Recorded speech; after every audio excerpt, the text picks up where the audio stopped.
Hello students, welcome to my channel basic study notes. मैं पंकज सैनी आज अपने इस चैनल बेसिक स्टडी नोट्स पर 12th क्लास की क्लासेस चालू कर रहा हूँ, जिसमें मैं सबसे पहले आपको आज एनसीईआरटी क्लास 12th के सिलेबस के विषय में बताऊँगा। इसमें हम आपको दो किताबों के बारे में बताएंगे। एनसीईआरटी क्लास 12th जो सभी के स्कूलों में लगाई गई है और दूसरी है RS अग्रवाल। उसके बाद मैं दोनों ही किताबों के जो चैप्टर्स हैं उन दोनों के विषय में बताऊंगा। दोनों के सिलेबस के बारे में जब हमें पता चलेगा तो इनकी क्लासेस पढ़ने में हमें और भी ज़्यादा आसानी होगी। इसमें हम सबसे पहले क्लास 12th के एनसीईआरटी के सिलेबस के विषय में देखेंगे, जिसमें सबसे पहला चैप्टर आता है रिलेशंस एंड फंक्शंस, संबंध एवं फलन। दूसरा चैप्टर आता है इनवर्स ट्रिग्नोमेट्रिक फंक्शंस, प्रतिलोम त्रिकोणमितीय फलन। तीसरा चैप्टर आता है मैट्रिसेस, आव्यूह। चौथा चैप्टर आता है डिटर्मिनेंट्स, सारणी। पांचवा चैप्टर आता है आपका कंटिन्यूटी एंड डिफरेंशिएबिलिटी, सातत्य एवं अवकलनीयता।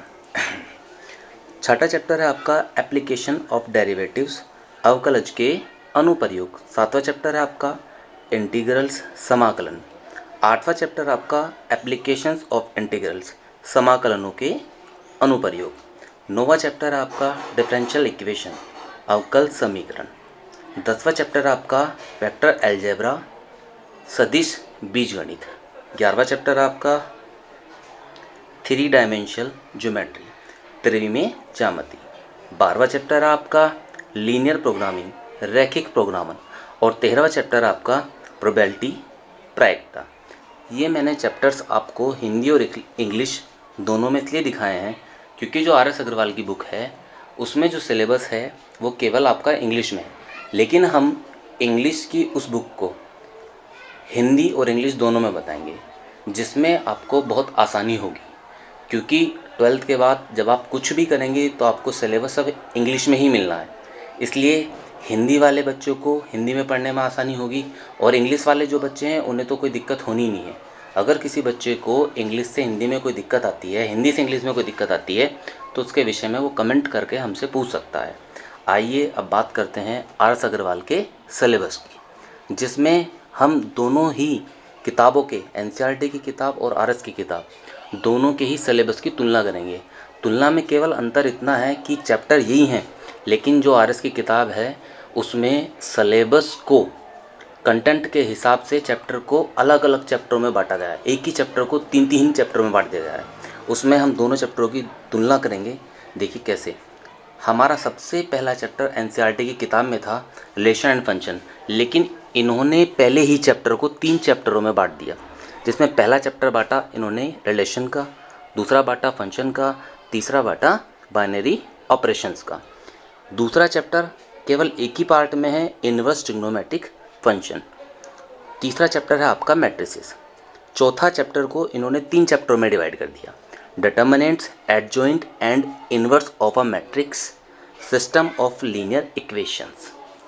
पांचवें चैप्टर को 2 चैप्टरों में डिवाइड किया, continuity and differentiability and differentiations. छठा चैप्टर एप्लीकेशंस और डेरिवेटिव्स, एप्लीकेशंस ऑफ डेरिवेटिव्स। सातवें चैप्टर को इन्होंने 5 चैप्टरों में डिवाइड करा। पहला चैप्टर इंडेफिनिट इंटीग्रल्स, दूसरा चैप्टर मेथड ऑफ इंटीग्रेशंस, तीसरा चैप्टर सम स्पेशल इंटीग्रल्स, चौथा chapter integrations using partial fraction, पांचवा चैप्टर डेफिनिट इंटीग्रल्स।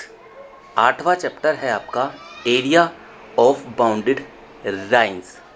इसमें 8वें चैप्टर में हम ये 2 चैप्टर डेफिनेट इंटीग्रल्स और एरिया ऑफ बाउंडेड इंटीग्रल्स जो हमारे एनसीईआरटी के सिलेबस के 8वें चैप्टर एप्लीकेशंस ऑफ इंटीग्रल्स के ही दोनों पार्टों में मान लेते हैं।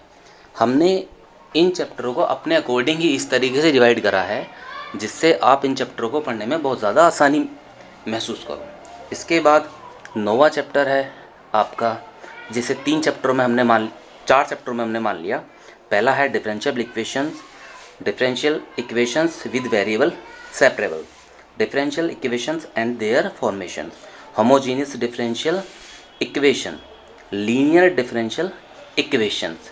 उसके बाद हमने अपने आप से जो 10वां चैप्टर बनाया है वो भी 4 चैप्टरों को जोड़ के बनाया है, जिसमें पहला चैप्टर है vector and their properties, scalar और dot product of vectors, cross और vector product of vectors, product of 3 vectors. ये अभी तक आपको आर एस अग्रवाल के 25 चैप्टरों के बारे में बताया है, जो कि एनसीईआरटी के केवल 13 चैप्टर थे। आर एस में ये 25 और इससे आगे 6 चैप्टर और हैं। तो आर एस अग्रवाल के अंदर के ये आपके 33 चैप्टर्स हैं, जिनको हमने एनसीईआरटी की ही तरह 13 चैप्टरों में बांट दिया, जिससे आपको ना तो एनसीईआरटी पढ़ने में, एनसीईआरटी के सिलेबस देखने में दिक्कत हो और ना ही आर एस देखने में दिक्कत हो। आर एस के हम इन 33 चैप्टर जो कि एनसीईआरटी के ही टॉपिक्स हैं, इन सभी को एक एक करके हर चैप्टर के विषय में बताएंगे और सभी सवाल करवाएंगे। आइए देखते हैं। हमने अगले 3 चैप्टर 26, 27 और 28 इन तीनों चैप्टरों को मिला के एक चैप्टर बनाया 11, जिसमें पहला है आपका fundamental concept of 3 dimensional geometry, दूसरा है स्ट्रेट लाइंस इन स्पेस और तीसरा है द प्लेन। इन तीनों चैप्टरों को मिलाकर हमने बनाया है 11वां चैप्टर। उसके बाद अगला चैप्टर जो हमने लिया है वो है लीनियर प्रोग्रामिंग, जो कि एनसीईआरटी में भी है। नंबर 13 हमने चैप्टर को इस तरह से डिवाइड किया है 4 पार्टों में, जिसमें पहला पार्ट है आपका प्रोबेबिलिटी, दूसरा पार्ट है biases theorem and it's applications, number 3 probability distributions, number 4 binomial distribution. तो इस तरीके से आर एस अग्रवाल के अंदर जो है वो 33 चैप्टर्स हैं और जो एनसीईआरटी के अंदर हैं वो 13 चैप्टर हैं। इन दोनों में हमने डिफरेंस इसलिए बताया है क्योंकि हम आर एस अग्रवाल सबसे पहले करेंगे।